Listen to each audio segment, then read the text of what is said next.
დღეს 1926 წლის 5 ივნისია, ეს საკალათბურთო 48 წუთის მერვე ეპიზოდია. მე ზაზავარ ადრიშვილი. ჩვენ ვიბნევი ხოლმე. გიორგისთან და საბასთან ერთად ვარ სტუდიაში გამარჯობა. კალათბურთის მოყვარულები და მეთანხმებიან იცოცხლე კარგია კალათბურთის საკუთრივ საკალათბურთო დარბაზში ცქერა. სულ სხვა ემოციებია თითქოს შენ მონაწილეობ თამაში, მაგრამ რეალობაა ისეთი, რომ ჩვენ გულშემატკივრობს და გვაინტერესებს 100 თამაშიდან მინიმუმ 99-ის ცქერა და გულშემატკივრობა გვიწევს ტელეეკრანიდან, ან ინტერნეტით. ისი თქმა მინდა, ძალიან უღიმღამო და გარე თამაშიც კი შეიძლება გემრიელად გაყურებინოს კარგმა კომენტარმა. ხვალე განსაკუთრებული აფიშები, მაგალითად ლეგენდარული სელტიკსი, ლეიკერსი, ანაც ლებრონი, კეიდისთან ჯახი. ან ევროპაში ჩამოვიდეთ ბერძნული დერბი, ოლიმპიაკოსი, პანათინაიკოსი. მაგარი აფიშებია. ჩემთვის ასეთი მაგარი აფიშა არის ნებისმიერი რა გინდა რა თამაში, თუ ეს თამაში მიყავს ზურათ ალაკვაცის. აფიშად, სტუმარი სტუმრად. დღეს 48 წუთის სტუმარი ზურათ ალაკვაძეა. მოგესალმებით. ბატონო ზურა. მოგესალმებით. ბატონოს გამარჯვების დროს ხმარობთ, ჩვენ იმერლები ვართ. ძილობა არ გეშლება, მაგრამ მე ფორმატი სპორტი კალათბურთი შენობითზე გადავდივარ. სიამოვნებით. საკალათბურთო ლეგენდები ყავდა სტუდიაში, ვატონაცვლიშვილი, ბაატა გურასპაული. ეხლა ქართული საკომენტატორო სკოლის ლეგენდა ყავს სტუმრად. მადლობა ესეთი სტატუსისთვის. რით დავიმსახურე, ახლა ვფიქრობ მაგას, მაგრამ ვეცდები საინტერესო იყოს ის მონაკვეთი, რასაც ერთად გავატარებთ სტუდიაში. დიდი მადლობა. მინდა წარმატება გისურვოთ მასშტაბური გაცილებით საინტერესო დატვირთვის ხრივ პროექტი ყოფილიყოს და მგონია რომ არ უნდა გაგიჭირდეთ აი ამ ყველაფრის მოპოვება უახლოეს მომავალში, ხო? თავარია მონდომება, მეტი არაფერი. მადლობა. ასე რომ გვერდში მიგულეთ, როცა შევძლებთ, როცა თქვენ დაგჭირდებით და სურვილი გექნებათ. ჩემს სურვილზე ხო არა, რომ ყველაფერი დამოკიდებული მთავარი თქვენი სურვილი უნდა იყოს. სიამოვნებით გესტუმრებით ხოლმე. თვალეთ ეს სურვილი ორმხრივია, დასაწყისშივე აპრიორი და მომავალშიც ჩვენი კოლაბორაცია შედგება როგორც ესე პოდკასტის სახით, ისე სხვა თანამშრომლობითაც. ბატონო ზურა, აი ეს ბატონო, აი ხო, მე მოვაშოროთ მაშინ და ესე იგი ჩვენი ფორმატი ეს 48 წუთი NBA-ის ქრონომეტრაჟის, ესე ვთქვათ, მატჩის წუთობრივი ქრონომეტრაჟია და იქ მეოთხედები, ხშირად ოვერტაიმის დაგვჭირდა. ჩვენი ძირითადი, ესე ვთქვათ, თემები არის კალათბურთის ყველაფერი და არა მარტო. ზოგჯერ კალათბურთს იქეთაც გაგვირდის, ასე ვთქვათ, სიტყვა და ქართულ კალათბურთზე, ნაკრებზე, ისტორიაზე ვსაუბრობთ. მაგრამ განსაკუთრებული ადგილი მით უმეტეს აი ასეთ პერიოდში, ასეთ მსუყე პერიოდში, როცა აწყდება სეზონის ბედი, ზებურ კალათბურთს უთმობთ და ეს არის კალათბურთის ევერესტი, NBA და სუპერფინალი დაიწყო ოკეანის გაღმა. გიორგი, სად გავჩერდით ჩვენ წინა პოდკასტზე? წინა პოდკასტზე ვიყავით ძალიან საინტერესო მომენტში, ველოდით Game 7-ს, კონფერენციის ფინალის Game 7-ს, სან ანტონიოსა და ოკლაჰომას შორის და უკვე შეგვიძლია დღევანდელ გადაცემაში დავიწყოთ საუბარი იმ Game 7-დან, ანუ ჯერ სუპერფინალი მოვიტოვოთ და დავიწყოთ საუბარი სან ანტონიოს ტრიუმფიდან, სადაც ნიუ-იორკი კურორტზე იყო ამ დროს. ნიუ-იორკი ნიქსი ისვენებდა, კი ბატონო, და ოკლაჰომაში მოიპოვა სან ანტონიომ ისტორიული გამარჯვება, რაზეც თქვენთვის განსაკუთრებით სასიამოვნო თემა იქნება დარწმუნებულები ვართ. და შეგვიძლია რომ მაგ თამაშიდან დავიწყოთ თვითონ მატჩის მიმოხილვა რა. თუ თქვენ შეგიძლიათ უკანასკნელად გადაახვიოთ დრო და მაგალითად რაღაცებს კიდევ შევეხოთ, არ ვარ შეზღუდულები მაგაში, მაგრამ მოდი აი კონკრეტულად სწორება გავაკეთოთ მაგ თამაშზე და შემდეგ სუპერფინალზე, რომელიც იყო შენივრად კარგოს გადაახვიეთ. ხო, შენიერი დრო არის, მე მგონი უკან წასვლას კიდევ აზრი აღარ აქვს.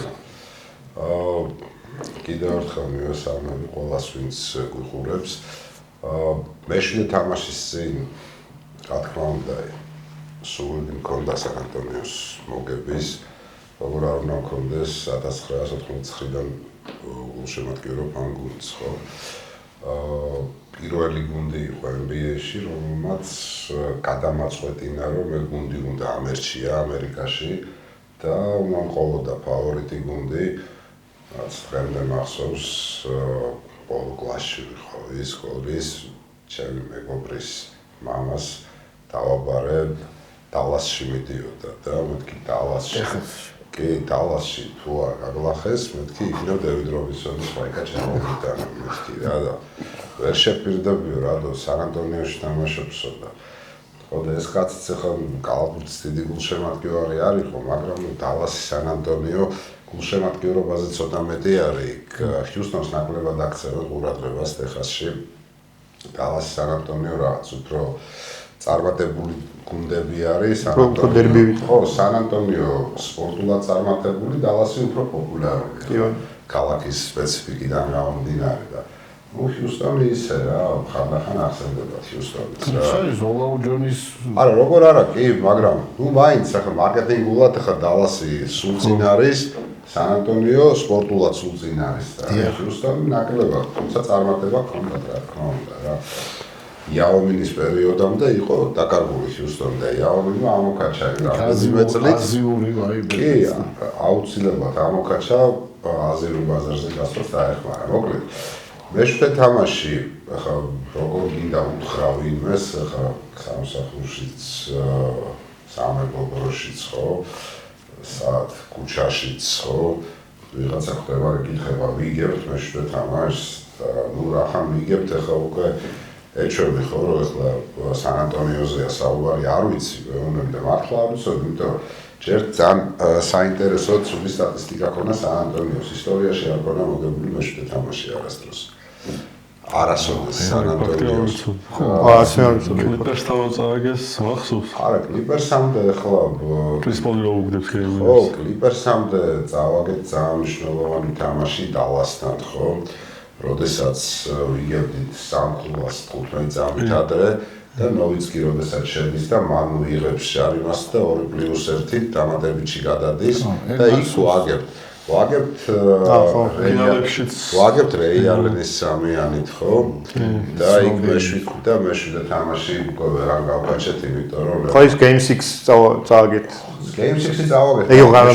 მეშვიდეში ხო მივედით და მეშვიდეში ვეღარ გავკაჩეთ, იმიტომ რომ იქ ლებრონა შეულებრივად და დანკანსაც ასაკი შეეშვა. მე-6-ში მთავრდებოდა ხო ეგ თამაში. ხო, მე-6-ში სრულდება. მე-6-ში დამთავრებული იყო, მაგრამ დღემდე ვერ ხვდები პოპოვიჩის გადაწყვეტილებას მაგ თამაში, სხვათა შორის დაცვაში ორივეჯერ რატო კი გასაგები პერიმეტრი დაყიდა. დანკანი რომ მოხსნა. დაცვაში ორივეჯერ მოხსნა დანკანი და სადაც ორივე ფარი წააგო და მეორე შანსი მისცა ორი. არ მაქვს სიმართლე გითხრათ, მაგაზე პასუხი, იმიტომ რომ მაგ თამაშის შემდეგ ხო ჩვენ მივიღეთ აუც პაატა ხო ყავდათ ურასვავი. აი პაატაც სულ მეუნება რომ შემდეგ წელს რაც ითამაშა სან-ანტონიო, ეგ იყო ყველა დროის ყველაზე სრულყოფილი თამაში. კი. კალათბურთის მხრივ რა. და ვიცით აი ის გუნდი იყო უნაკლო გუნდი. ჩემი აზრით, არა, იმიტომ რომ ჩემპიონები გავდით. მართლა უნაკლო გუნდი. ბურთის მოძრაობა იყო რაღაცა საოცარი, თითქმის არ ყავდა ამერიკელი. თითქმის არ ყავდა ამერიკელი. აი ეს უკვე ის ჩემპიონობა არის ბელინელის რო დაიმარკეს, ხო? ხო, ყველა ვინც კი იყო, ლეონარდის და კრინის გარდა ამერიკელი. არა ამერიკელი იყო ყველა. ყველა რჯულის კაცი. დანკანი, პარკერი, ჯინობილი, პატი მილსი, დიაო, ბეინსი ბელინელი ნანდოც იყო მე მგონი. ნანდო აღარ იყო. ნანდოს არცაფერი არ ვქნა არასდროს სპლიტერი რა თქმა უნდა დიაგო სპლიტერი ხო ტიმი თვითონ ხო თავისთავად ხო არ არის ამერიკელი და ახლა ხო ვირჯინიის კუნძულებიდან არის ანუ ჩვენ ჩამოვთვალეთ 9 კაცი ხო არა ამერიკელი და 9-ვე თამაშობდა ის ხალხის მაგუნს მე გულშემატკივრობდი ძალიან ხელი გეოგრაფია ხო და მაგას ვამბობ რომ ამ დონეზე ხო კონფერენციის ფინალამდე მისულს სან ანტონიოს არაფერი არ მოუგია დიდ ფინალს არა ეხლა მეშვიდე თამაში ადრე გქონდა ჩვენ ერთი მაგრამ მე იმ მეშვიდე თამაშს ახლა მოგებული მეშვიდე თამაში დავხლობთ და ჩვენ საუბრობთ ახლა კონფერენციის ფინალზე და გვიან ეტაპებზე ხო თორე იყო ერთხელ იყო მოგებული მეშვიდე თამაში ეს იყო დალასის წინააღმდეგ პირველი წრე რომელიც საერთოდ გაუგებრად მივიდა მეშვიდე თამაშამდე კარტერმა ჩააგდო იქ გეი ვინერს რო აგდებს ხო მარცხენა კუთხიდან და მეშვიდე თამაშს მათ შორის ქუთაისში ვიყავით მაშინ თამაშზე უკანა გზაზე და თამაშს ვერ უყურე და რაღაც რო ჩავთეთ ტელეფონით რაღაც საშინელი სიგნალი რაღაც უყურებ და ცოტა გვიან რო ჩაირთო მე-3-4 დის ბოლოს იყო 36 ქულა რა და ნუ იჯერმა რა ხდება მეთქი უკვე მოხდა არაფერი აღარ არის სანერვიულო და იმის მერე აღარ გვინერვიულია და აქ სანერვიულო იყო ახლა უკეთეს გუნდს ხვდები ხო მერე რა რო აკლია კარგი ვილიამსი და მიჩელი ძალიან მნიშვნელოვანი მიჩელი ხო ანუ აკლია შაის შემდეგ მე პატივსცემ ძალიან ჰოლმგრენსაც ჰარდენშტაინსაც მაგრამ ნუ შაის მერე ყველაზე მნიშვნელოვანი ფიგურა იქ არის ვილიამსი ცხადია ხო მეორე ხო და მიჩელი არის მოთამაშე რომელიც კი არ ასვენებს შაის ეხმარება მაგრად თან ხო თავისი ფერები შეაქვს რა კი მეორე ჰენდლერი არის რა მეტი ჰენდლერი არც ყავს ოკლაჰომას იდეაში და ნუ სამწუხაროდ ოკლაჰომაშია სამწუხაროდ რა ეხლა მე სხვისი ტრავმა არ გამხარებია არასდროს და ნამდვილად არ გამიხარდება ეხლა ვერ უშემატკივრებ რომ აი ეს დაინტერესა თუ გებ რაღაც თელი მუღამი ამის ის არის რომ მოუგო საუკეთესო შემადგენლობით მყოფ მოწინააღმდეგეს ხო ეხლა 5 კაცს უნდა აიმტვრა ეხლა მაშინ მწვრთნელებია თამაშობ არემ ხო აზრი არა აქვს და ნუ ესე მოხდა ეხლა სან ანტონიოს ხوار დაუმტვრევია ეხლა ეს ხალხი დაიმტვრა თავისით გადატვირთვით სხვა რაღაცეები და ნუ არ მაქვს იმედი ეხლა სურვილი უფრო მაქვს იმედი ნაკლებად რა და უბრალოდ მე-4-მდე ისე მივიდა რომ ოკლაჰომა გაქცევა ვერ გააკეთა ხანდახან მოგვიახლოვდებოდა წინ გავიდა 3 ქულით ხანდახან იყო მომენტები როდესაც სან ანტონიო იყინებოდა და ამ სან ანტონიოს კი 1-2 ჯერ ზუსტად იყო ეს გაყინებდა შეტევაში იჭედება ხო ძალიან ხშირად რა იმიტომ რომ ძალიან დამოკიდებული რო ხარ ერთ კაცზე ხო ის ერთი კაციც ახლა ადამიანია რა და პლუს მემბანიამ არ არის შაკილონილი ახალგაზრდა რომელსაც შეუძლია ზურგი ჩააყენოს ცენტრიც არა უბრალოდ ზურგი ჩაგიყენოს და ერთი ტრიალით 3 კაცი მოდეხოს ეგრევე ვერაფერს ვერ იზავს მოტრიალდება და შეიძლება დაამტრიონ ვერბი ეგრე იმიტომ რომ ფიზიკურად სულ სხვა დატვირთვა აქვს და რაც სუპერფინალში გამოჩნდა ეხა ეგ პრობლემა შესაბამისად ნუ მოვიგეთ გავკაჩეთ მაგრამ აი ხა შემდეგ კითხვა მოდის აი ფინალში რას უნდა ველოდოთ აი ველოდები პირდაპირ აი არ დაგიმალავთ აზზე არ ვარ ფინალში რას უნდა ველოდოთ იმიტომ რომ წავიყვანე მანამდე ნიუ-იორკთან 2 თამაში ერთი შობაზე მოვიგეთ დაგლიჯა კომპანიამ მაგრამ მანამდე ხო ძალიან მარტივად მოიგო ნიუ-იორკმა NBA-ის თასის ფინალი. სადაც ჩაგვიყარა ყველა ვისაც არ დაეზარა. მე მგონი ყველაზე კარგი მატჩი იყო მთელ რეგულარულში კოლეკი. კოლეკო ხოლმე ჩაყარა. რომელსაც არ იყენებენ ახლა სულ.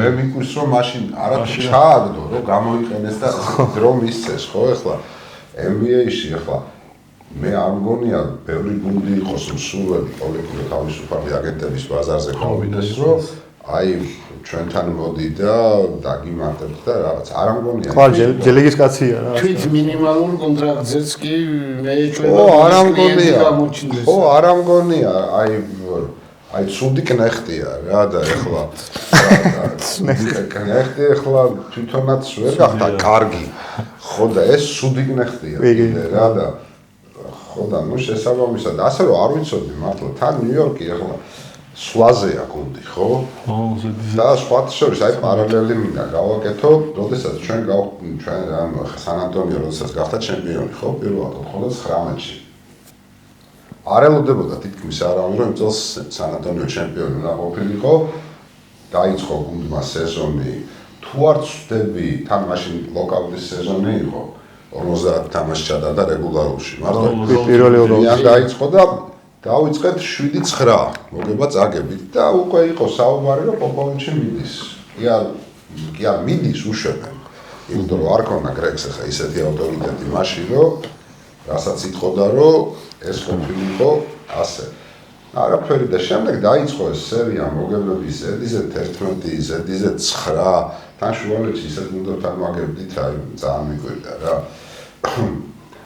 და დავამთავრეთ რეგულარული 37-13 ჩვენ და იუტამ და ურთიერთშეხვედრებით ჩვენ მივიღეთ პირველი ადგილი შევხვდით პირველ წრეში მინესოტას გარნეტის მინესოტას მოვიგეთ პირველი თამაში და წავაგეთ მეორე ერთ-ერთი გახდა სახში რა და წავედით მინეაპოლისში თანაბარანგარიშზე და იქ ნუ არაფერი მოულოდნელი არ მომხდარა მოიგო სან-ანტონიო ორივე თამაში ძალიან მშვიდად და ნახეთ აი მინესოტასთან წაგების შემდეგ აი ხა დავითვალოთ მოიგო ორი მინესოტაში ეს ორი მოიგო 4-0 ლეიკერსთან ეგ 6 მოიგო 4-0 პორტლენდთან ეგ 10 მოიგო ფინალის პირველი ორი თამაში ნიუ-იორკთან ეგ 12 და წავაგეთ მე-13 ხო და მე ორი წყნარად მოვიგეთ ნუ წყნარად არა ბოლოში ჯონსონის ბოლო წამზე სამიანი არა საშუალო სამიანი ელიოტმა ჩააგდო პორტლენდთან და იგივე პარალელი გამოდის ხო ეხა ნიუ-იორკს რამდენი მოგება აქვს 13 უკვე 12 ხო არა ორჯერ გასვლა და მოიცაგეთ ორი წელს არ აგება ატლანტასთან ორი თერც ვაგებდა ატლანტასთან შენ 12 გან აბა რამდენია ორი თერც აგებდა ატლანტასთან 3 შემდეგ 4 კიდევ 12 12-ია რა ხო ანუ იგივე შედეგი გვაქვს ხო რაც მაშინ ხო მე-13 იქნება ხო ანუ ორი გასვლა არ იქნება ხო იქ 3 და ეხლა ანუ იგივე შედეგი აქვს ეხლა ნიუ-იორკს რაც ჩვენ გქონდა მაშინ და არ მგონია ეხლა დამთხოვების ამჯერა არაფერში კალაბურში მithumetes ხო იგებს ვის ბურცაკებს რა და ეხლა გინდა დამთხოვდა გინდა სერიულად ეს ყველაფერი არ არის სწორი და მე მგონი რომ თქვენ კითხვა არ წამოსულა Game 7-ზე იყო საუბარი მე რაღაც თვითნებობაში ვარ ჩამოთვლება გადავედი უცბად იქნებს სპეციფიური კითხვა ეგეთი ფორმატი გვაქვს ჩვენ რომ გან თავისუფალი მოსულა კაცო ხო შორს არ წავსულვართ მაშინ რა ვიცი თუ გნებავთ თქვენგან კითხვა აი კიდე ოკლაჰომასთან მატჩს დაუბრუნე და მაგ სერიას რა ორი კითხვა მექნება მე პირველი ის რომ მაგალითად აი განსაკუთრებით რის ხარჯზე მოახერხა სან-ანტონიო მე მით უმეტეს აი Game 7-საც როგორც თქვით არელო და ნუ მაყურებელი უფრო დიდი შანსები ოკლაჰომას იყო ჩვენც რაღაცნაირად ოკლაჰომას ჩემპიონობას მე პირადად 70%-ს ვაძლევდი რა ჩართვას გავაკეთებ გიო აქ ჩვენ რამდენჯერმე გავიმეორეთ რომ ალბათ ერთადერთი გუნდია ოკლაჰომა ლიგაში რომელსაც შეუძლია ეხლა კრატ თავისი ფრენჩაიზ მოთამაშის არა მაგრამ მეორე მესამე ოფციები ორი კაცი რო დააკვდეს იმდენად ღრმა შემადგენლობა ყავს და ისეთი ბენჩი ყავს აი ვინ ვიგინსებს და იმას ვინ შარშან შვენიერი წვლილი შეიტანა ჩემპიონობაში თითქმის არ იყენებდა რა და მეგონა რომ არ დაიტყობს ისე შეუძლია ანუ რა იყო გადამწყვეტი რა იყო შვენიერად აი ტრავმები ოკლაჰომას თუ იმ თამაში კონკრეტულად ყველა მოტივირებული გამოვიდა სპერსიდან და ანუ ყველამ რაღაც ჩადო პლუს იმ თამაში ტაქტიკურად აჯობამწვრთნელმა თუ აი განსაკუთრებით რას ანიჭებს მან უპირატესობას აი სპერსმა რის ხარჯზე მოახერხა ეს ნახე ერთი რაღაც რომ ეს სან-ანტონიო არის ყველაზე უკომპლექსო გუნდი ანუ არ არიან ჯერ იმას აქში რომ იმეს კომპლექსი გაუშვეს ახლა ვემბი სეზონახევარი აქვს სულად ჩა. ანუ ზეწოლას ვერ გრძნობენ ასე ვთქვათ. ზეწოლას არაფერს არ გრძნობენ, თამაშობენ უბრალოდ ისაც ამდენსაც არ ელოდნენ ამ გუნდისგან. რა თქმა უნდა, არ ელოდნენ, რა თქმა უნდა, მაგრამ პოტენციალით და ნიჭით, ხო, ოკლაჰომას გულშემატკივრებს მოეწყინებათ, მაგრამ ჯამთელი სან ანტონიო და ჯამთელი ოკლაჰომა შემდეგ სეზონში რო დადგნენ აი სტარტზე, ხო? მე მგონი დიდი უპირატესობა სან ანტონიოს ექნება. ავტით რა თქმა უნდა. იმიტომ რომ ერთი წლით უკეთესი ხარბერი, ერთი წლით უკეთესი ქესლი, ერთი წლით უკეთესი ანუ ემბიზე ბოლოში კელდონი და ვასელი, ხო, რომლებიც ძალიან დიდი ძალაა. შემპენი უფრო მოპარული ის არის ხა. შემპენის ძალიან დიდ პატივს ვსვენ, იმიტომ რომ ფილადელფიადან გამოუშვეს, ტიპს შანსი არ მიცეს არსად და გადმოვიდა და ერთ-ერთი ყველაზე მშრომელი ტიპი არის. აი ერთ-ერთი ყველაზე. რავი, ელიტურ სექშენ შუტერად ჩამოყალიბდა რა. ცოტა აკლია სტაბილურობა, იმიტომ რომ აიგივე ნიუ-იორკთან თამაში ხო, პირველ თამაში სეზონის ჰქონდა 3 კუბა, მეორეში 13 ჩააგდო. ხო, ანუ ეს არასტაბილურობა აქვს, მაგრამ ხო, პლუს ფოქსი. ეხა ბევრი აკრიტიკებს ფოქსს, მე არ გიждები ფოქსზე, ხო? ძალიან კაი მოთამაშეა, მაგრამ არა იმდენი ხო 55-60. ხო, მაგ კონტრაქტი თუ ხო, მე ესე მგონია, თორემ ძალიან კაი მოთამაშეა. სათადარიგოები ძალიან მაგარი. აი, რო გადახედოთ სან ანტონიოს ახლა, ხო, დასვენებული და ჯამთელი სან ანტონიო არის ულაპარაკოთ ლიგის საუკეთესო გუნდი. ოკლაჰომაზე ბევრად კარგია. მე იქ მოყვები რომ აი გაისათო, ანუ ერთი წლით გაზრდილი სან ანტონიო იქნება მართლა მონსტრი. ხო, მე უყურებდი, აი მეც ესე მგონია. ამასთან უყურებდი, როცა მიდიოდა საუბრები, რომ აი რო ჩვენ თვითონაც საუბრობთ, რომ ოკლაჰომა ესეთ დაუმარცხებელი გუნდი გახდა რა. ჩემი აზრით ოკლაჰომა გახდა უფრო სისტემის ხარჯზე დაუმარცხებელი გუნდი და არა ინდივიდუალურად კავალბურთელების, იმიტომ რომ იმ დღეს ნახე, აი უბრალოდ ვამოწმებდი, რომელი პიკებიდან ყავდა აყვანილი კავალბურთელები და ეს ოკლაჰომას რაღაცა ესეთი მაგარი მრისხანე ბენჩი, ასე ვთქვათ, რომელიც ყველაზე მაგრად მუშაობს ლიგაში, მუშაობდა ყოველთვის. ყველა მეორე რაუნდიდან ან ანდრაფტეთ არის რა, ანუ იქ თუნდაც დორთიც უდრაფტოკაცია, კარუზოს უდრაფტოკაცია და იქ უილიამსი, სკამის ვოლასი ერთ-ერთი მაღალი პიკი რა და მაღალი პიკი რა იყო სადღაც მე-12 თუ მე-13 რა და დანარჩენი ყველა არის 55, 57, 58 პიკები და ანუ გამოდის რომ ეს კავალბურთელი ესეთი 57 პიკი ყოფილა 1000 NBA-ში და გამქრალა იმავე წელს, ხო?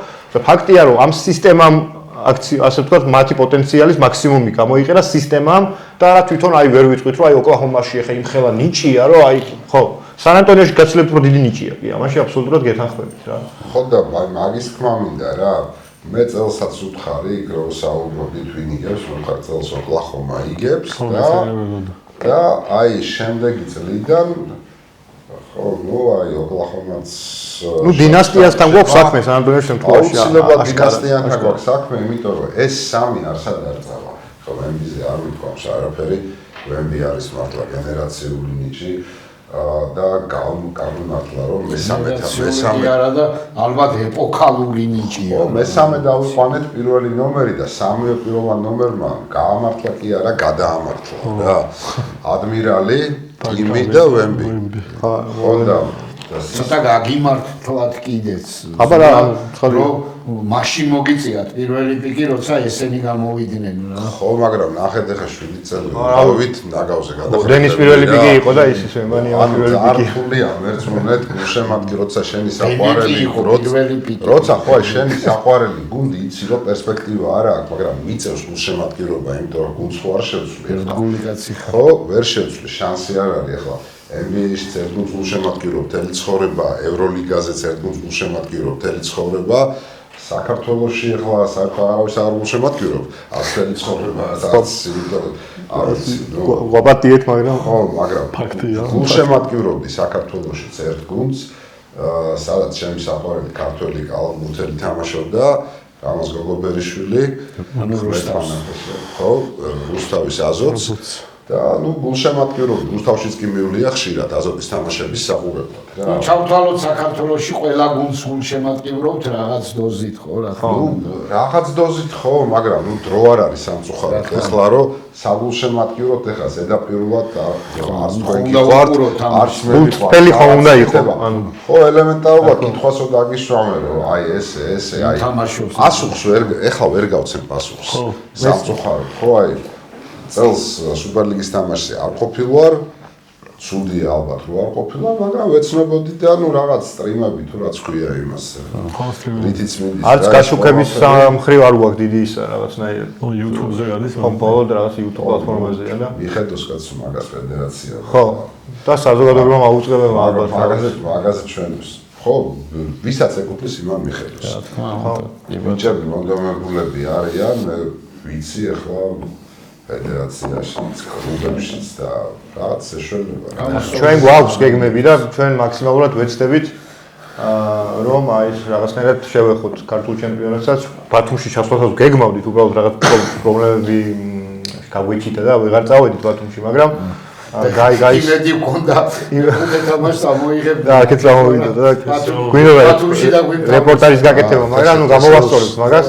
აუცილებლად. ნუ მომავალი სეზონიდან ერთთან არა, ერთ ესე უნდა გამოვასწოროთ. არა, ჩვენი მხრიდან სუპერლიგის გაშუქება იქნება თუ ბავშვთა და ჭაბუკთა ასაკობრივი ლიგების და ტალანტების ძიება, გაშუქება, წარმოჩენა. ხო, აი სხვათა შორის მინდა ვისარგებლო შემთხვევით სუპერლიგას საუბარს. მე საერთოდ ვაპირებდი ალბათ არც თქვენ ისეთ თემაზე ვსაუბრობთ. ხო და მინდა მიულოცო რუბა ბერიშვილს ჩემპიონობა აი ნამდვილად იმსახურებდა კონკრეტულად ბუბა ეხლა ბათუმი არ ვიცი რას იმსახურებდა არ ვიცნობ ამ გუნდს ისე დეტალურად და არ ვიცი ამდენად მიდის კარგად ყველაფერი გუნდის ჩემპიონს იმსახურებდა ბუბა იმსახურებდა ყველაზე უფრო ყოველთვის უკანა პლანზე დაუმსახურებლად რაღაც და არ დაგიმალავთ გამიგუნდა და მეწყინა რომ ქუთაისმა ვერ მოიგო იმიტომ რომ ძალიან პატივსაცემდა ნამუშევარი მაქვს გუნდში კოტე-ბულუშთან ერთად ია სამსახურში ვიყავ როდესაც კოტე იგებს ახლა კოტეს მიდის და იგებს კოტე ყველაზე ტიტულოვანი მწვრთნელია ხო უკვე ხო კაცილები ყველაზე ტიტულოვანი კოტე ჩემპიონატში იყო რა რობერტ ორინი ოღონდ მწვრთნელებში ყველაფერს იგებს სადაც სადაც მიდის იქ იგებს რაღაც გუნდსო დაარქვა რაღაც უჩვეულო სახელი და იწოდე რომ კოტები მოხსნელად რომ მოიგებს ყველაფერს კოტეს ერთი აურა მეორე რაც ჩემი აზრით ნუ რა ვიცი მოეწყინება ყველაზე მაგარი კარტორი მწვრთნელია რა კოტე რა აი საერთოდ ნუ რა ვიცი მოეწყინება საერთოდ მაგრამ ფული არ დაგეთა ამ დონის მწვრთნელი არა მარტო წარმატება შეიძლება გამართლება და კარგი სელექცია იყოს მაგრამ მწვრთნელია ყველაზე კარგი და მინდა წარმატება უსურვო ეხლა ბატარები ვიხავთ ხო და გაზადესთან ერთად ხო და იქაც მინდა წარმატება უსურვო და ხო და აი სხვა შორის გამრატო გეუბნებოდით რაღაც დონეზე მაქვს კარგი ურთიერთობა ალბათ მეგობრობა შეიძლება დავარქვათ თესოუს ერთ ლიდერთან გიორგი ტურძილაძესთან რა და მიმოწერის დონეზე რომ აი ერთი-ორჯერ ისე მომწერა რომ აი მე მივუეჭველი დღეს და ჩემპიონის თასი და რაღაც და ამბები და მეთქი აი ვერტმა გისმინოს ახლა ცოტა შევაწუხოთ რა სან-ანტონიო გისმინოს ძალიან უკიდურეს ოლანდერ ვარ მივიდეთ და მომწერა ეგრე დილით რაღაც კამპენიისას მე როცა იყო თამაში გამორჩა რომ რას გეუბნებოდი ახალი ყოფილიყარ ამ Game 7-ია ხო Game 7-ია საუბარი და მე მგონი კიდე ერთი Game 7-ი გვეუბნება ნუ Game 7-ში რო შევაჯამოთ რო რასაც ღარი ხო აი მან მივიღოთ ეხლა რო შევაჯამოთ Game 7-ში მეორე სან-ანტონიოს ასე ვთქვათ გამოვიდა ყველა ჩანაფიქრი რაც ქონდა ჩემი აზრით მოედანზე ყველაფერი გამოვიდა რა ყველა თავისი მაქსიმუმი თუ არა აი პროგრამა მინიმუმი მაინც როგორც მინიმუმ შეასრულა ფოქსიც კარგი იყო ჩემი ეფექტური მომენტებში აფეთქებები ქონდა და ყველაზე მეტად როცა უჭირეს ყველა შორის სან-ანტონიოს ფუჩის ჩაგრევა იმ მომენტებში ფოქსი ინდივიდუალურად ქულა მოქონდა რა გუნდისთვის და აი რა მოხდა ეხლა უკვე შეგვიძლია ნელ-ნელა წავიდეთ სუპერფინალისკენ ამ პირველი თამაშისკენ მან ბევრი ჩემი აზრით მაგ თამაში, პირველ თამაში და ჩემთვის ბევრი სიურპრიზი დავინახე მოკლედ მაგ თამაში რა. შეგვიძლია თანდათან მივყვეთ მაგალითად პირველი სიურპრიზი ჩემთვის იყო მიუხედავად იმისა, რომ ბოლოს დასვაში თამაში გამოვასწორო, ასეთი ხარისხის დაცვა ვერმანიამს წინააღმდეგ რაც თამოსმა გააკეთა და ზოგადად ამ დუელში ჩემი აზრით თამოსმა მოიგო. საერთოდ ჯამში. თამოსი ერთ-ერთ ძალიან გამარტივებულია მგონი ის დუელი. ვემბის მაინც მთელი გუნდი იჭერს რა ჩათვალე რა. ანუ ვერ ვიტყოდი თქვა მას მთელი გუნდი იჭერს რა თუ სამიანზე შეიძლება იქ ცვლიან ზოგჯერ და პერიმეტრის მცველი ჩამოდის რომ იქ არ შეუშვოს, მაგრამ საბოლოო ჯამში მაინც თავარი დარტყმა იღებს ცენტრი ხო? ხო რა საკვირველი. ერთი მარტივი ან რაღაც საშუალო სიმარტივის ლეიაპის არანაირი სივრცე არ ქონია მთელი თამაშის განმავლობაში კაც. ანუ მე ესეთი დაცვა, როგორც ვემბის წინააღმდეგ ჯამში და თაუნსმას და ნუ იქ რომ მისონას ითამაშა, ეს იყო რაღაც ხელოვნების დონეზე აყვანილი დაცვა რა. თქვენ თუ ელოდით რა ესეთ მაგარ ჩემი აზრით პირველად ნახე ამ სეზონში ყველაზე მეტად რომ ვემბი შემიძლია თქვა რომ ვემბი გათიშეს რა თამაშიდან. კი იქ 26 ქულა მოაგროვა იქ საჯარიმოების ხარჯზე რაღაცების ხარჯ ბოლო ვემბი რო ქულა ვერ მოაგროვოს გიჟია, მაგრამ 20-ში 6 ჩემი აზრით 2.24 კაცის სიმაღლის კაცისთვის არის მაგარი გაურთულეს. კაცისთვის არის აი წაგების თავარი ამბავი ალბათ წერია იქ 20-ში 6, ანუ ეგ არის ხო ჩემი აზრით რა. და ნუ ეხა ფოქსის არ მოუდგენლად ცუდი თამაში და ყველაფერი აი რო შევიდეთ რა სუპერფინალში აი თქვენი რა არის პირველ რიგში. რას ელოდით, რას არ ელოდით? ნახეთ პირველ რიგში მე მინდა გითხრათ რომ ძირითადად დრო ხოლმე დასრულდა 11-0 ნიუ-იორკის სასარგებლოდ. ანუ 3 წუთით ადრე სან-ანტონიო იგებდა. კი, კამბეკ გაუკეთა, კი. ნახეთ 3 წუთით ადრე გაკეთებული აი ამ კარგ მონაკვეთში, ხო? 7-0 თუ 8-0 გაუკეთა. ხო, შეიძლება ხიბლად. ხო, ვინ იყო მოედანზე ყველაფრის შემსრული, რა თქმა უნდა, ვენბანიამა. კი. რა თქმა უნდა, ვენბანიამა მაგ მონაკვეთში კი. და ხო, მაგ მონაკვეთზე ვამბობ. ესე არის, თაუნს ჰქონდა ძალიან კარგი თამაში.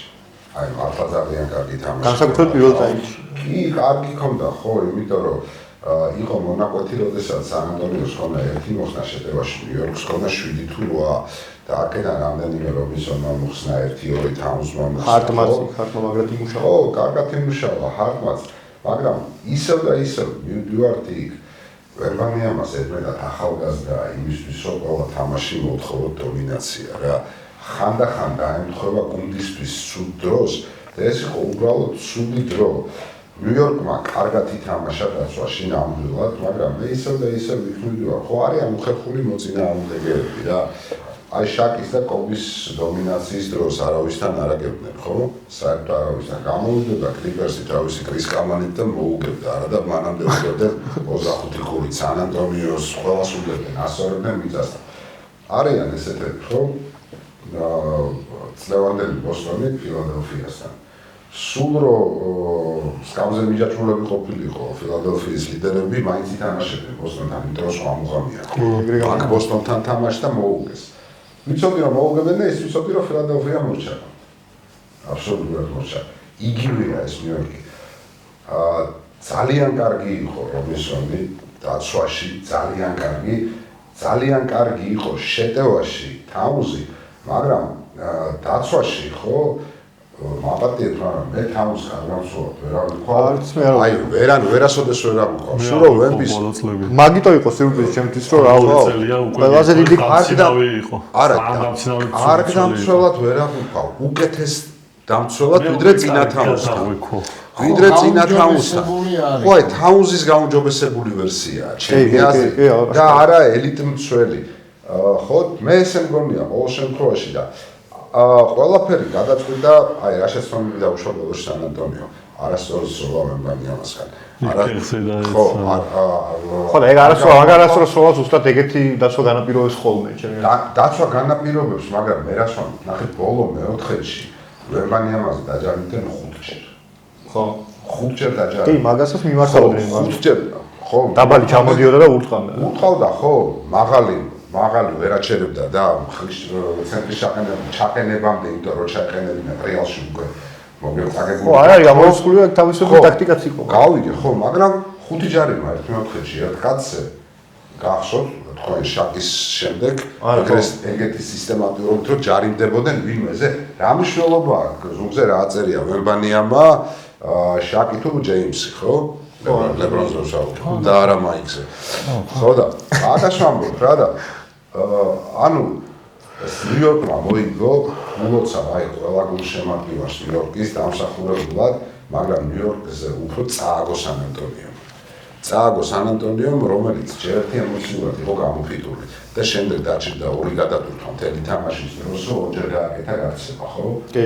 ორი დიდი გაქცევა გააკეთა სასტარტო ჩავარდნის შემდეგ მე ვერ ვთქვი არ მინდა გამომიდეს რომ ველოდებოდი სან-ანტონიოს წაგებას მაგრამ მე ველოდებოდი გაცილებით ენერგიოს სან-ანტონიოს რაც მივიღეთ კიდეც რა იმიტომ რომ ძალიან რთულია კი გადაღლილი იყო ეგ გადაღლილი ემოციურად პირველ ემოციურად ემოციურად, იმიტომ რომ შენ უყურებ ბრანსონს, რომელსაც მოხდიან სისხლისდის, ხო? და რომელიც კაჩავს და ხო, რა სასაული. ჩვენთან ყველამიც უხლი იტკინა, მე ყველაფერი ჩააგდო.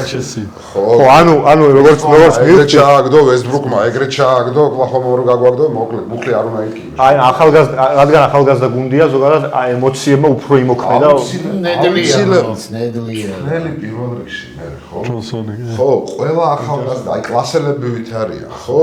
აი რაღაც პოპოვიჩმა შეკრიბა ეს მთელი ეს გუნდი და გამოიყვანა და იქ ფოქსი მიიყვანეს რაღაცა ეს სახაზავი უჭირავს თითქოს ანდახან გონია თითებში უთხოვს რომ რაღაც როცა შეეშლათ, მაგრამ აი კორნეტს, ხო? კორნეტს შეუძლებს ზედიზე 6 წუთს და ვემბი ამ დროს ისვენებს, ეგ არის ცხოვრებით არ არის გამოწვეული. ხო, ზუსტად. ხო მეთანხმები, იმიტომ რომ ფინალის პირველ მატჩში 6 წუთი დაასვენო ვემბანიამა მე ველოდებოდი რომ აი დიდი შემოვაგდე და კორნერზე უფრო იქ ზედა რიგში ცენტრალური აუზზე დევიდ რობინსონი და ის შემოეყვანა კორნერზე ცუდი არ იქნებოდა ახლა სონია მაინც აქ ადრიულ არა და კაი სტარტი ქონდა ვემბის რა რომ დაიწყო პირველი სამწუთი ჩააგდო გარეთ ერთი მეორე და მეთქი ოპა მაგრამ ვემბის კარგი სტარტი ქონდა იმიტომ რომ ჩააგდო ის სამწუთი იმიტომ რომ ჩააგდო ის ლეიაპი მაგრამ ვემბის არ ურბენია კარგად აი იგივე მოხდა ოკლაჰომასთან ორ წაგებულ თამაში როცა გამქრალი იყო ვერც ინდივიდუალურად რო იცის ხოლმე რომ ზოგჯერ მაგალითად ისეთ აი ძალიან ჭიდროდაცვას როცა ეთამაშებიან ვემბიში არის განსაკუთრებული ის რომ ამხელა კაცი იღებს ბურთს წელავს შეტევას ანუ ამოდის სივრცეს იქნის მიდის დრიბლინგით და ან სამიას უსრულებს ან ეგ არ მოხდა მაგ თამაში რა ვერ გააკეთა ეგ ერთადერთხელ იყო რომ რობინსონ შეუსრულა იქ სისტრაფეში ერთი დანკი რო იყო მეტი არა ხო მე მგონი რადიკალურად განსხვავებული მეორე მატჩი კი აუცილებლად ეს მგონია და ამას არ მალაპარაკებს სურვილი როგორც სან-ანტონიოს გულშემატკივარს მე ესე მგონია როგორც ნეიტრალური გულშემატკივარს იმიტომ რომ ძალიან რთულია ითამაშო ესე ცუდად ზედიზედ ორჯერ როგორც სან-ანტონიომ ითამაშა და ძალიან რთულია ითამაშო ესე კარგად თითქმის უნაკლოდ რაც ნიუ-იორკმა გააკეთა ხო და ძალიან მიყვის რომ აი ნიუ-იორკი ხო ატლანტასთან 1-2 სერიაში უაგებდა აი იმის შემდეგ ეს აი მართლა ძალიან მიყვის ეხლა მილიონი მიზეზის მოყვანა შეიძლება რატომ მოხდა ხო სხვათა შორის ერთ-ერთი X-ფაქტორად ვთვლი მე შამენს ანუ რაც უფრო მიუახლოვდა ფინალს გაიზარდა შამენს რო ხო და გუშინძინელ თამაში 30 რამდენი წუთი 30 თუ 32 წუთი ითამაშა ანუ ჰარძე დიდი დრო მიიღო როცა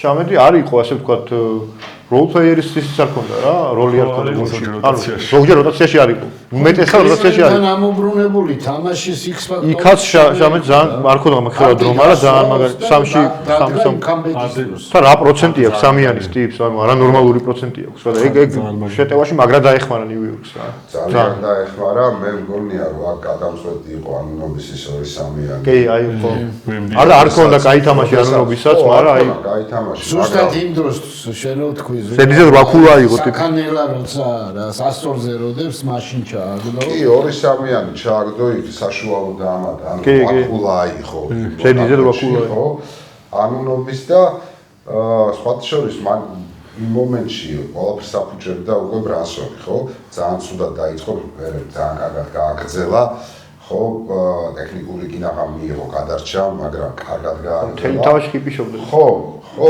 მაგრამ ნუ მე ისევ დაიწყო ცუდი სერია და ანონობი აბრუნებს რა ნიუ-იორკში ზუსტად აი მიდის ეს აიწონა და ანუ დააბრუნა და მან სან-ანტონიო კი არ გაგზავნა, უფრო ხა ჩააგდო. ბოლო 3 წუთში სან-ანტონიო ვერაფერი ვერ ჩააგდო. 95-94 ვიგებდით და დასრულა მატჩი 0-11. აი ეგრე დასრულა. ასული რა ბუცაგდებს იქ. აი დიდი ვერაფერი ორაკულები გამოვდექით ისე ჩვენ ახაც პროგნოზებში ძალიან ვერ გავჭერით, მაგრამ აი ახლა მაინც ახლა არ დავანებებთ თავს მაგას და მგონია ეს თამაში ახლა ამაღამდელი თამაში დიდწილად გამეთანხმება თვითონ ნიუ-იორკის გულშემატკივრებიც რომ წესით უნდა გათანაბრდეს და რაღაც აი შემიძლია ანუ მე დაჟე იმას არ გამოვირჩა რომ ბრანსონი დაასვენა დაჟე ანუ არ გამოვირჩა სუპერფინალში ანუ თუ პრობლემა აქვს თუ პრობლემა აქვს ფეხზე ყოველ შემთხვევაში ძალიან ჭკვიანური იქნება პრობლემა და თუ ის ექნება ანუ აშკარად ქონდა ფორმას თუ წარმოადგენს თორე ლიგა არა ნახე რა არა ნახე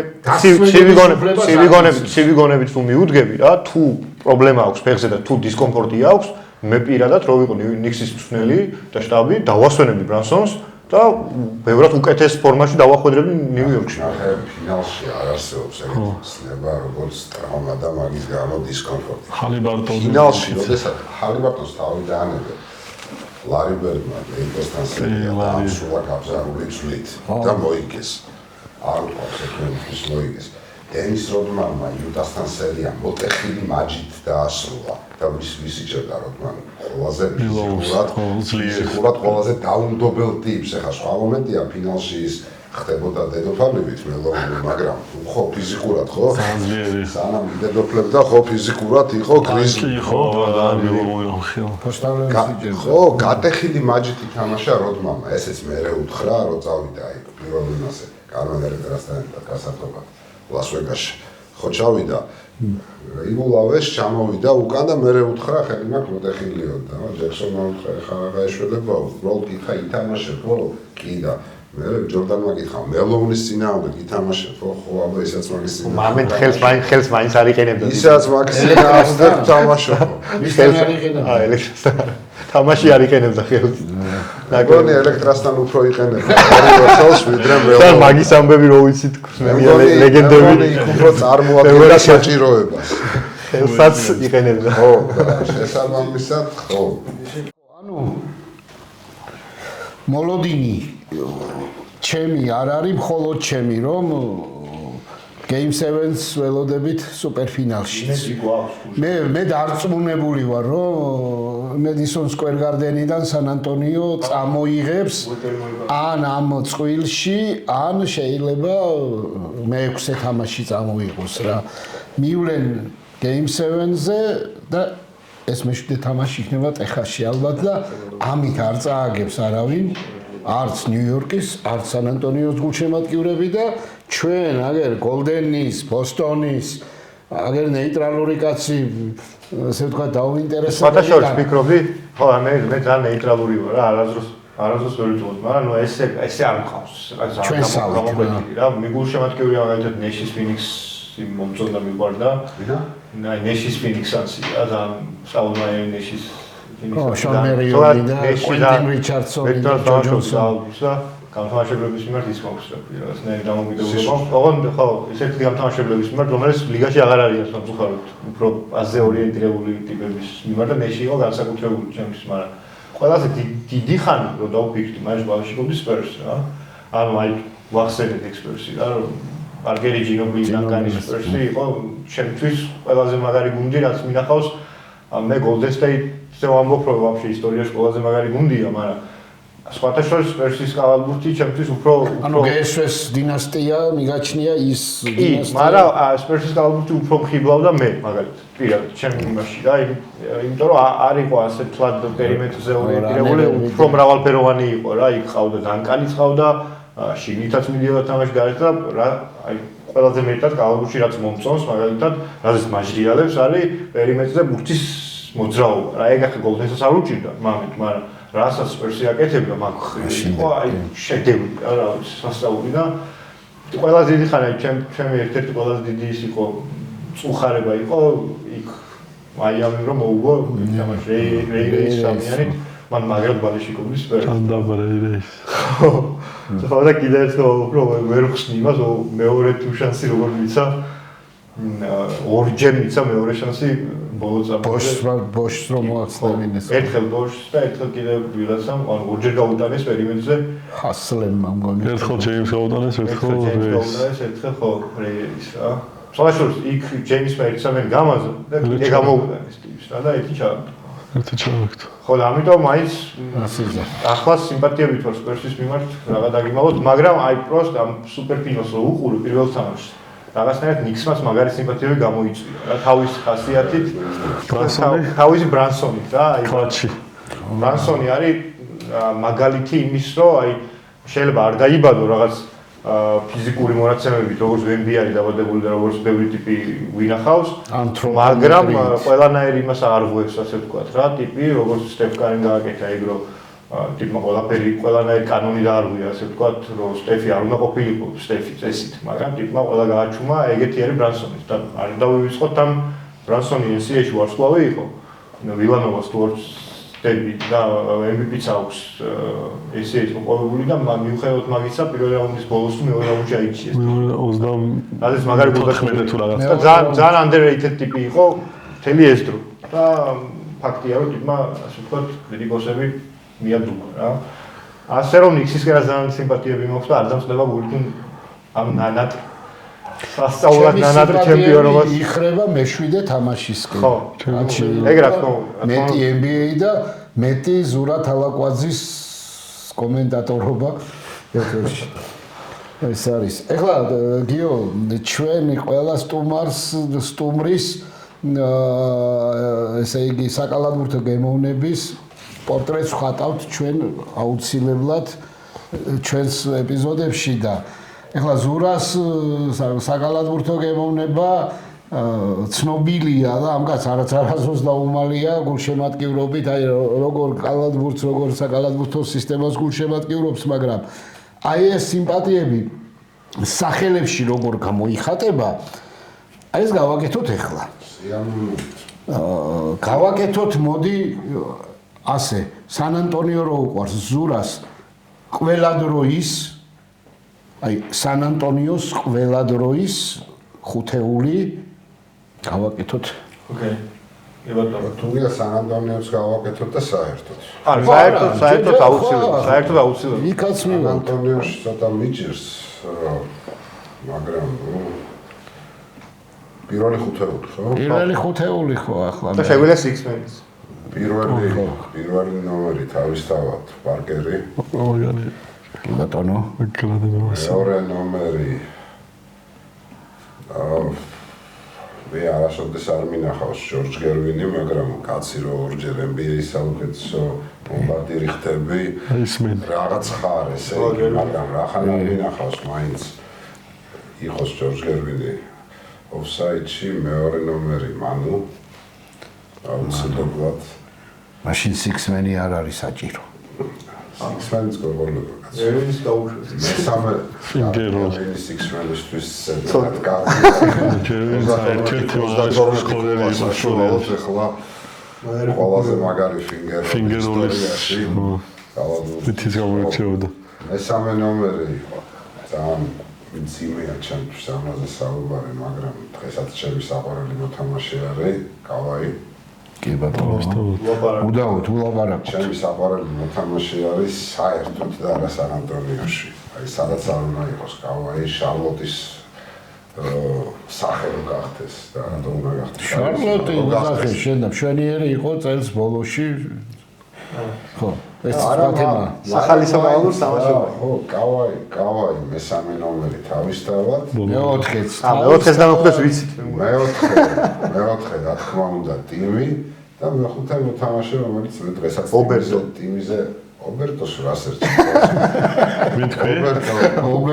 ობერტოს რასერჩი, ობერტოს და ნესტეროვის რამდენი რამდენი ეგეთი ერთჯერად ცენტრი ხო. მედბონერი. აბა. მედბონერი ცენტრი არის. არის 3-4 და მეხუთე ნომერი კაცი რომელიც მე დღესაც დანგანზე ძალიან მიყვარს, იმიტომ რომ მაგ კაცმა კალათბურთი შემოყვარა, გადაწყვეტილად. ადმირალი. ხო, დევიდი გაკაჩავს ალბათ 2-3 წელი ზურა და ჩანაცვლება მოიწევს 2-3 ცოტა. არ ვიცი, შეიძლება, დევიდ რობინსონთან უბრალოდ ვემბიზე ხო, არ ვიცი, მაგრამ რაღაც მეტი უნდა გააკეთოს, აი რობინსონი გახსოვთ ხო თქვენ თავისთავად გახსოვთ რობინსონი იყო არარეალური ეს იყო ცენტრი გამთამაშებლის ინსტინქტებით ანუ მე არ გულისხმობ ისეთივე კარგი პლეიმეიკერი როგორც იოკიჩი ხო ეს იყო ცენტრი რომელიც ყველაზე სწრაფად გადადიოდა პირველ შეტევაში პლეიმეიკერზე სწრაფად ეივერი ჯონსონი ვერასწრებდა ხოლმე ტემპში ახლოს უკვე იქ იყო ეს იყო ცენტრი რომელიც რომ მოენდომებინა თავის ტრიპლ დაბლებს დაფარებით ყველა თამაში გააკეთებდა. 7-8 დაფარება ქონდა ჩვეულებრივად, აი ძალიან ჩვეულებრივად, ვისაც არ უნახდებოდეს რა. და საყვარია ის რომ ახლა შაკირებისაც ვხვდება, აი რობინსონს თავზე ფარს ვამტვრევდი და ვაუნავდი თავზე ყველა საყვარია. და საყვარია ისიც, როდესაც სამობს რომ ხალხი როდესაც ოლაჯუნი ბევრად მაგარი იყო რობინსონთან. ოლაჯუნა ბევრად მაგრად ჩაატარა 95 წლის ფინალზე. იქ აჯობა. აჯობა ბევრად, რეგულარული ადმირალი იყო ბევრად წინ იყო უბრალოდ რა და საერთო ჯამში მაინც ალბათ ჰაკიმი ცოტა წინ არის. საერთო ჯამში ჰაკიმი ჩემთვის შახზე წინ არის.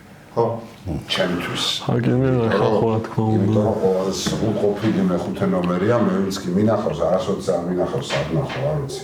თქვენ თუ იცით დამახმარეთ რასელის და ჩემბერლენის თამაშები. არ მინახავს, არ ვიცი. აი, ნუ ვერც იქნებოდა სრულყოფილებას ვლაპარაკობთ, მით უმეტეს იმდროინდელი კაღალბურთიდან ტიპი ახალი. ჯაბარი, როდესაც უკვე ჯაბარობდა ისეთი კაცი ხავდა გვერდზე, იქ ყველა იჯაბარებდა რა. მეჯიკი ხავდა. ხო, მეჯიკის გარეშეც ხო იჯაბარა. მეჯიკის გარეშე ერთხელ მოიქო. ერთადერთხელ, მეტი ახლოს არ იყო ჩემპიონობასთან. ჩემპიონობასთან არა, მაგრამ ნუ MVP ხდებოდა. ხო, მაგრამ ჩემპიონობა ვერც ერთხელ. ხო, ეგ ოქე. ჩემპიონობა ვერც ერთხელ და მეჯიკთან ერთად გაიჯიჯილა. ხო, გაეხსნა ტიპს რა. კი ბატონო. ხო, ანუ ეხა all-time ხუთეული ზოგადად წვრთნელი ეს ჯონსონი თუ ის ბერიკაცი. გავრისხავ და მოხუც ვიტყვი მაინც. აი ბატონო. მაინც მოხუც ვიტყვი, ასაკს პატივს ვსწრები მაინც. აი გენს. ყველაფერში. ოკეი. ბარემ all-time ხუთეული ყველაფერში ვსწრებ პატივს, სქესობრივი სიმპათიების გარდა. გავაგრუჩიკი და მეტი ვერაფერში. დავა კონკრეტულ მაინც. ეგეც გააჩნია ეხლა. ხალხმა რამე არ ფიქრობს. რეკაც. რა მასეთი აუდიტორია რა ვიცი. კაი, ოლტავანი აუდიტორია ამდენთან კაპატი. იყოს კაცო, ეგეთებმაც გვიყურეთ, გვისმინეთ და გვილაიქეთ. all time თქვენს თქვით და მეც ვიტყვი. აი, დავიწყო საბაზო. დაიწყეთ და მე დავამთავრებ. ეს ობიექტური all-time თუ მოდი რა ვთქვი ისი? შენ ვინც გევასება რა ობიექტური ისა ეხა არ ვინ. შენ ვინც გევასება იმ რა ეგრე ვთქვა. შენი თქვი ეგრე. ESPN-ი ხო არა ხარ და საბა. დავიწყოთ. ობიექტური გასაგებია ძალიან ისე ვიწროებული ვიქნები. მოვიწრო მაშინ რა დერიკ როუზი. ოკეი, პირველი. ობიექტური და დაია. ხო. ნუ ჯორდანია. ჩემთვისაც კი არ მინახავ თავში ჯორდანია. ოკეი. კარმელო. ოკეი. კარნეტი. კი ბატონო. და მეხუთეებში ვიჭედები. მოდი იყოს კრის კამანი. ჰაკიმი თუ შაკი. ჰაკიმი იყოს. კაი ბატონო. ოკეი. ჩემი? ხო. კარი რასაკვირველია? სტეფ კარი. ჯორდანს ვერც მეაული გვერდს გამორიცხულია. მესამე ნომრად დავაყენებ კევინ დურანტს. დურანტი არ თქვენებელი. მეოთხე ნომრად დავაყენებ სერ ჩარლზ ბარკლის და მეხუთე ნომრად დავაყენებ ჩემო ბატონო ეგ არის ნიკოლა იოკიჩს. ოკეი. სერბი ბულგარი. შენ გიყვარს იოკიჩი, მე არ მიყვარს. ფერმერია. ხა შევთქვი და მე ვისაკეთებს. ოკეი. პრეროგატივი და პრივილეგია. რავი, ალბათ პირველზე რავი სტივენში პირველზე ორზე ალბათ მაინც ჯორდანი. სამზე ვარ აი სულ ისე რომ ლარი ბერდი ან კევინ დურანტი, რა. ლარიბერდი რო უყურებ ანაკლებად არ მაჯრიალებს, იმიტომ რომ აი ასაც ისაკეთებდა ყველანაირად თეთრი კაცი ინტელექტი მეც ინტელექტი წარმოუდგენლად მეც მაგრას მაგრამ მაინც კევინ დურანტს ვიტყვი რა იმიტომ რომ ჩემი პირადად რო უყურებდი და ასე ვთქვათ ლაივში რომ მაჯრიალებდა მაგას მივცემდა უპირატესობას რა კევინ დურანტი 4-ზე იმ დანკანი აუცილებლად იმიტომ რომ იმ მიყვარს რა როგორი ისეთი შვიდი კაცი ვეშვილად წავიდა სპორტულ კობის და შედარებით კობი რო ერთელი მიდიოდა და ყველგან კაცი რომ მოუწევს დანკანო ოკეი ასე და გაიპარა და აი მე ეგეთი ხალხი ძალიან მიყვარს რა აი დანკანი ჩემთვის მოვლენაა და იმ დანკანი და ხუთზე ჩემთვის უმაგრეს კაცი ხუთზე ჩემთვის შაკილანი მაინც ხელშეუხებელია იმიტომ რომ შაკი იყო ჩემთვის რაღაცნაირი ხარაქტერი იყო რა ანუ აქლა გავლენა კალდურზე რაც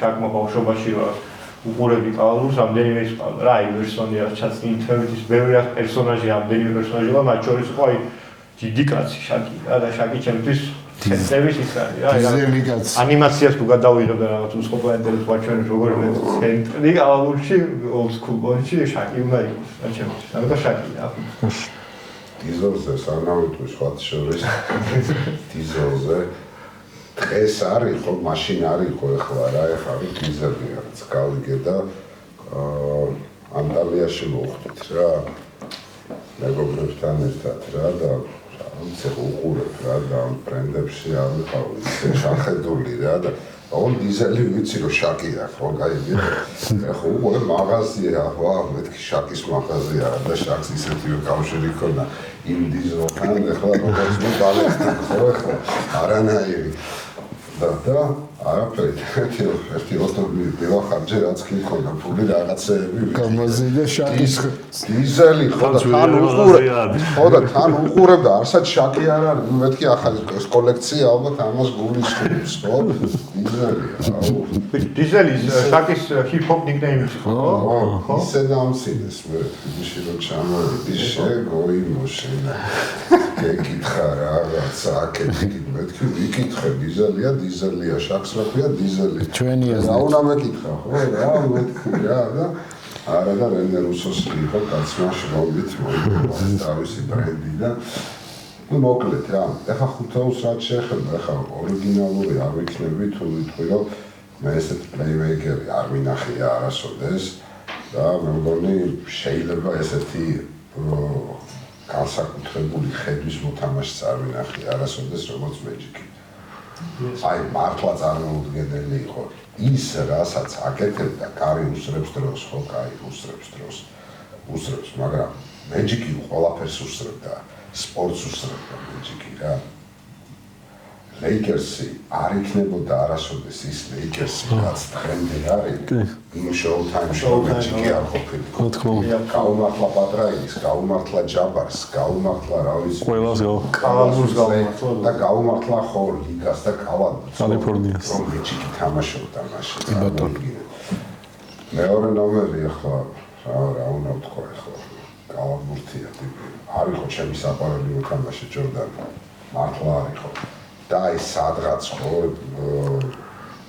უფრო ახლოს ჩემთვის იყო ალბათ კობი მაგრამ ჯორდანი კობი ხო რა თქმა ხო ასე რომ მეჯიკი ჯორდანი მესამე ნომერი შეიძლება ორი მესამე ნომერი ყოლდეს ის X-Men-ად გავუშვი ანუ შეგვიძლია რომ 3-4-ზე მესამე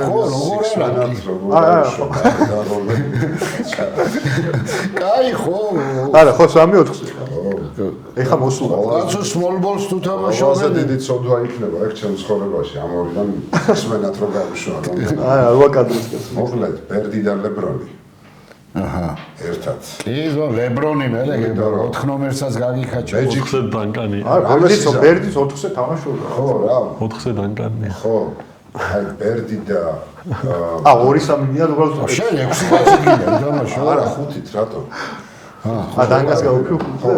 და ცენტრი ტიმი. ოკეი. იუტი ხო სმოლბოლი. რაღაც სმოლბოლია. რაღაც სმოლბოლია. ვერდი და ლებრონი რო ყავს. იმზე მეტი ცენტრი არა. 4-ზე ლებრონი და ეგა ტიმი ტიმს 4 ნომერი არ უთამაშია რეალურად 2007-ის მერე. არ უთამაშია. არა, მე უკვე ხო. იმიტომ რომ ჯერთი არ ყავდათ. აჰა, აღარავი. და მეორეც ერთი ახლა იწყებდნენ ვითომ იმით, ხუთი, მაგრამ მე წვიდნენ ეგრევე გადაიოდა ტიმი ხუთზე. ჩვეულებრივი კლასიკური ხუთი იყო ტიმი, იმიტომ რომ ყველაზე დახვეწილი მოძრაობები ჰქონდა ცენტრისთან. ესეთი ფუნდამენტალურად სრულფასოვანი, მაღალი, მაშინ ლიგაში არ იყო, მაშინ ისტორიაში თითქმის არ იყო, არავინ ჯაბარი ერთადერთი რა და თვითონ რაღაც ცოტა უცნაური მოძრაობები ჰქონდა, მაგრამ ნუ მარტო ტიმს ჰქონდა ეგეთი მოძრაობები. ხო რა და თუ მეექვსე მოთამაშე თავიყო ვინმეს არ გამიგვიდეთ, მაგრამ არ იქნება ეს არც შაკი, არც ლეონარდი, არც ადმირალი. ადმირალს ვერ ყვათ. არა, ადმირალიც. არც დაუშვათ ჯეისონ კიდი, რომელიც იგიჟებდა მე. მეც მაგათ მევასება ჯეისონ კიდი. არ მიყვარდა ჯეისონ კიდი. ფაშფაშ რონდოზე წინ დავაყენე რაღაც ქვიში კიდი რა. რონდოზე ტიპება დამასხეს რა. რონდოს შობია რონდოზე 100 წინ თავი. კიდიო რა. შედარება სად რონდო და საკი შენ არ გეწევი. გაშუაში მე არჩევად არ აქვს ტიმში. გასვაში რა თქმა უნდა სისტემაში. იმ ბევრად პოელიტური აუცილებლად ერთად დიდი იყო ჩემი აზრით, იმიტომ რომ გუნდს ნეში გუნდს ვერ ცვიდა, ნეში ძალიან ეფექტური იყო, ორჯერ MVP გახდა, თუმცა ერთხელ არ უნდა გამხდარა. ხო, მაგრამ მე მგონი ნეში ცოტა უკანარე იქცა. კი, მაგაში მგონი, მეც ეგ მგონი. კი, ხო და მეექვსე კაცად მე დავაყენებ დენის როდმანს. იმიტომ რომ ჩემი აზრით როდმანი არის ყველა დროის საუკეთესო პერსონალური დამცველი კალათბურთის ისტორიაში. საერთოდ. კავაიზე უფრო წინ? არჩევად არის კავაის, იმიტომ რომ ტიპი ახალგაზრდა როდმანი იჯერდა ერთ თამაშში და იჯერდა თავისუფლად პერსონალურად მეჯიკს. დეტროიტში იჯერდა ხო დეტროიტში. იჯერდა ახე პირველი, მეორე. იჯერდა ბერდს. იმიტომ რომ დეტროიტში სხვა ვერავინ ვერ ბედავდა ბერდის დაჯერას. ხაზური ჰქონდათ ეგრევე. ხო, იჯერდა ბერდს. იჯერდა მელოუნს, ამ პიკზე გასულ მელოუნს და ერთადერთი იყო, ვინც ტრეშტოქში ჩუჯოკრავდა ბარკლის და პლუს თამაშიდანაც დიშავდა. ანუ მე ეგეთი ცენტრიც არა, მე ეგეთი ძველი არ რა. ხორჩი პოპოვიჩი არ დაუჭერია თუ არა და ყველა დაიჭირა, ხო? პოპოვიჩი არა, სან-ანტონიოში რო იყო უბრალოდ და ეს არა იქ თამაში, იმიტომ რომ როცა ნახეს რომ ჰაკიმი ადმირალს უგებდა თხოვეს როდმანს მესამე თამაშის დაწყებამდე ფინალის ორი მოუგო ჰიუსტონმა გასვლა 2-0 წაუყვანა და როდმანს თხოვეს რომ დევიდ სათქმელი აქვს შენთვის რამეო და მოусმინეო რა და მოვიდესო მე მითხრას უხაც თარჯმანიას გჭირდებათ მივიდა რომისონი ხო უწესიერესი კაცია მორწმუნე კაცი ღვთისმოშიში კაცი ოჯახის კაცი და მივიდა და ძალიან ისე ხო თხოვა დახატულ კაცს რომ გეხვეწებიო დღესო ჰაკიმშიო დამეხმარეო რა და ამან გახედა და MVP ხო შენ ხარო ხო და შენ დაიჭერ ჰაკიმს რა და საერთოდ გაგარებია დასკვევაზეც კი არ ეხმარებოდა როცა მის მხარეს გადადიოდა ჰაკიმი საერთოდ არ გაგარებია და თავისთავად არც ვფიქრიათ ეგრევე გაცვალეს როდმანი შემდეგ სეზონში უილ პერდიუში გასაცვლელი ყოფილა. ხო, მაგრამ ეგეთ დამცველი მე მართლა არ მახსოვს. ხო, იჟეი ტიპი რა. აი, არ მახსოვს. და ბენოლასიც რა. და როდესაც ბენი უფრო მაღლების ცველი იყო. ხო, ნუ მაღლების. ეს არ შეიძლება ხო. მასე უნივერსალი არისო, მაგრამ იქ არ აჭაჭანებდა არავის. მაგრამ ნახე, როდესაც ამბობენ რომ ჩიკაგო რატო არის ყველა დროის ყველაზე მაგარი გუნდი, ხო, ის ჩიკაგო. მეორე გენერაცია. 96. უკვე დაბრუნებული. 16-18. ბეისბოლიდან რომ მობრუნდა. როდმანიანი ჩიკა. როდმანიანი. როდმანომ წააგო ორლანდოსთან მარტივად.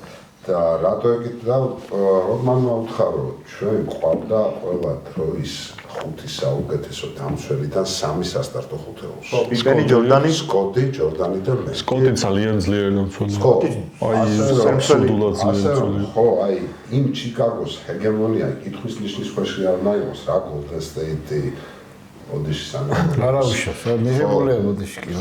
ხო, არანაირად. ის ჩიკაგო იყო რაღაც საოცრება. სან ანტონიოს ფანი რო იტყვის, რა ბოდიში უნდა მოგვიხადოთ. და ხო ხვდებით, ანუ და თუ არ დაგეზარებათ, ნახეთ მერე დანკანის პირველი სეზონი სან ანტონიოში YouTube-ზე შეგიძლიათ ნახოთ. ჩიკაგო სან ანტონიოა, ოვერტაიმი, პიპენი აკლია და როგორ იგებს ჩიკაგო. აი ნახეთ უბრალოდ, ორი კაცით იგებს და როდმანი მთელი მატჩი იჭერს დანკანს. აი უბრალოდ ნახეთ რა. აი კლასიკა დაცვის. არა, ნუ ტიპი მაგისტრის არსებობდა, რომ დაემწარებინა მეტოქონის ლიდერი. ტიპეს ვარ აქ ისე. თან არის გამახიზიანებლად ისეთი, აი ისე რომ როდმანი რო დავაკვალიფიციროთ 4 ნომერი იყო თუ 5? 4 კლასიკური 4. ეტროიტში 3 იწყებდა 3-ად, შემდეგ გახდა 4. ლემბირმა ტრავმა მიიღო და შემდეგ თამაშობდა 5-ეს კლასიკურს. პორტლენდთან ფინალში 5 ითამაშა. და შემდეგ უკვე ჩიკაგოში გადასვლის შემდეგ ჯექსონმა როდესაც კითხა სად დაგაყენო და სადაც გინდაო მარტივად უპასუხა ამ და აფერდა სადაც უნდა მართლა ხან პლეიმეიკერს იჭერდა ხან ორ ნომერს ხან ცენტრს არა ეს ყველა ოპცია ეს დაცვაზეა ლაპარაკი თორე უნივერსალური პოზიციას იჭერდა ერთადერთი კაცი ისტორიაში თავისუფლად ერთადერთი კაცი ისე რაღაც მომენტში არ შვებოდა მაგას თორე ჩემი აზრით პრაიმ ლებრონსაც შეეძლო მაგის გაკეთება რა შეეძლო მაგრამ ნუ რადგან შეტევაში ამ ხელა იმ ენერგიას დებდა არ შვებოდა ლებრონის რესურსი ხო არის ყოველგვარი ხო შეტევაში ყველაფერი იყო და ეს შეტევაში თავისუფალი ხო და როდმანი შეტევაში თავისუფალი მოდიოდა და თუ რაღაც ფუტბექს თუ იპოვიდა თორე ახლა შეტევაში როდმანზე კომბინაცია არ გებდებოდა ხო ეს არა როდმანი ხო ნუ არა სან შეზღუდული იყო მოხსნები შეტევაში ხო შეტევაში მოხსნების მასტერი იყო რა თქმა უნდა მაგრამ ნუ გესაკვირად ხო ერთადერთი იყო ახლა ენერგიას დებ შეტევაში ზუსტად ერთნაირი ეფექტურობით იჭერდა 5-ვე ნომერს რა ხო მნიშვნელობა არ ქონავის და ავალებდი რა სხვადასხვა დრეიმონდ გრინიცსაც თვლი ერთ-ერთ ისტორიაში ერთ-ერთ კარგ უნივერსალურ გამოცემად რა კასოლზე ტოპ-10-ში უეჭველი აი დრეიმონდზე წინე ლეონარდს დავაყენებ შენებართვი კი ბატონო ლეონარდს დავაყენებ იმიტომ რომ უკეთესი მცველია არა უფრო მრავალმხრივი უკეთესი ინდივიდუალური მაგრამ უკეთესი მცველია იმიტომ რომ თან ერთადერთი მცველია რომელიც ერთ-ერთზე უპრობლემოდ კეტავდა ლებრონს მე არ მომთიშავდა ის გაშოა წარმოუდგენელია დანოსებით იდგა და აკეთებდა რასაც უნდა კი ვის თუ ვინმესგან გვახსოვს კავაისგან რა 14-ში მაგრამ ლეონარდი დამე დღესაც დავიწყდა ზაზას როი ფეხი არ შეერგო თავის ჯატოს სან ანტონიო იმ სეზონსაც მოიგებდა ზაზამ სპეციალურად შეყო შენი ეს ფეხი არ ვიცი ზაზამ რა შეყო არა სან ანტონიო მოიგებდა იმ თამაშს მე ვიცი რომ კარგად შეყო რა და არა მე პროსტა ტიპი არ უყურებდა და იგივე აუ მაშინ არ მინდა მაგას საუბარი რომ მოვა ზაზა გოჭვის თვითონ მოიყვანეთ ზაზა გითხრათ კი ბატონო მე მაჩვენეთ მეც უყურებს ამ მაგას ხო, მაგრამ მოიგებდა რა სან ანტონიო, იმიტომ რომ რეგულარულად მოუგო გოლდენს მაშინ. და იმ თამაშსაც 20 პლუს უგებდა თუ 31-ს უგებდა. 20 პლუს უგებდა. იმ თამაშსაც მოუგებდა, სერიასაც მოუგებდა და კაი, ეგ ის ტექნიკა. მოკლედ ეგ არის როდმანის X-Men. ოკეი. გასაგებია კი ბატონო. ფინიშისკენ მიყვავს ჩვენი 48 წუთი. ისეთი სტუმარი ყავს, მასთან დიალოგი, საუბარი, მისი ისტორიების, მისი შეხედულებების, მისი გემოვნების, მისი აქცენტების მოსმენა გაცნობა არ მოგწყინდება არც ჩვენ და არც ჩვენს მსმენელს და მაყურებელს, მაგრამ ფორმატია. მადლობას ვეტყვი ზურაბს. ჩვენ დასაწყისშივე გავაჟღერეთ, რომ ჩვენი თანამშრომლობა, კოლაბორაცია გაგრძელდება. თვეში ერთხელო ზურამ თქვა, მაგრამ ახლა თვეში ერთხელ თუ არ გამოვა, ჩვენ საკმაოდ ხშირად მოვიწევთ. თუ მოიგო სან ანტონიო ჩემპიონობა თქვენთან ერთად აღნიშნოთ. სხვას ვერ მოვიყვანთ თუ რა. ზურა არა მარტო ესე ვთქვათ საუბრით და აუდიტორიასთან ჩვენი აზრების მიწოდებით პატარა ასე ვთქვათ მეორე განყოფილება თუ გინდათ რომელიმე კამერის მიღმა. ალკოიმის პროდუქტ სპონსორობა შეგიძლია. ხო, მაგ არ მიგულისხმია და არ მიფიქრია, მაგრამ შეუძლია. აგვა სპონსორობა დაულებ. შოტლანდიელ ვისკის გამომხდელებს და მე მინდა გითხრათ, რომ ფერებში ბელუგა გავს ძალიან სანაპირო. ოკეი. ბელუგა ასწორი. მოსულა კი ბატონო. მეგობრებო, მინდა შეგახსენოთ, რომ ჩვენი არქივისთვის აუცილებელია თქვენი ჩართულობა, ის რომ გამოიწეროთ არქივი. პირველ რიგში კალაბურცის გულშემატკივრებს მიუმართავ, რადგან ეხლა არა გულშემატკივრებს ვერ დაგაძალებთ 1 საათი კალაბურცის სმენას და ყურებას, ამიტომ დარწმუნებული ვარ, ბევრად მეტი კალაბურცის გულშემატკივარია ჩვენს ქვეყანაში, ვიდრე ჩვენს გადაცემას აქვს გამოხმაურება და იმედი მაქვს თქვენამდეც მოვალთ, დაალაიქეთ, დააკომენტარეთ, თქვენი აზრები გამოხატეთ. გამოგვიწერეთ, თუ გინდათ რომ ასეთი მაგარი სტუმრები გვყავდეს, გავაგრძელოთ, ჩვენს გქონდეს ენთუზიაზმი და სურვილი გადაცემის გაგრძელების პოდკასტის და კიდევ ძალიან ბევრ სიურპრიზს შემოგთავაზებთ ზაფხულში, გარეთაც გავალთ, გვინდა რომ სტრიტბოლები დავაორგანიზოთ, ასე ვთქვათ. საქართველოს ნაკრების მოსალოდნელი მატჩები რაც გვაქვს, რეპორტაჟების გაკეთებას ვაპირებთ, ლაივის გაკეთებას ვაპირებთ. საგულშემატკივრო სივრცის შექმნას და მოკლედ ბევრი სიურპრიზი გვაქვს და ამისთვის საჭიროა თქვენ კი ბატონო. ჩაერთოთ. გეგმა გვაქვს ესე ვთქვა. ბევრი გეგმა გვაქვს, რომელსაც ვირდებით რომ ხორ შევასწავლოთ და ოღონდ თქვენ გამოიწერეთ ჩვენი აქციოთ სიურპრიზად. ძალიან დიდი მადლობა და მომავალ შეხვედრამდე უკვე სუპერფინალის შემდეგ კვირაში უკვე ალბათ მორჩენილი არ იქნება. მორჩენილი არ იქნება, მაგრამ აი ახლოს იქნება ტრიუმფთან ან ნიუ-იორკ ნიქსი ან სან-ანტონიო სპერსი. აი ჩემი პროგნოზის გამართლებისკენ იქნება იმ მეშვიდე თამაშისკენ იქნება წასული. დიდი მადლობა ყურადღებისთვის. ჩვენ მაინც ვიბაზრებთ ყოველთვის კალათბურთზე. აუცილებლად. კარგად. კარგად.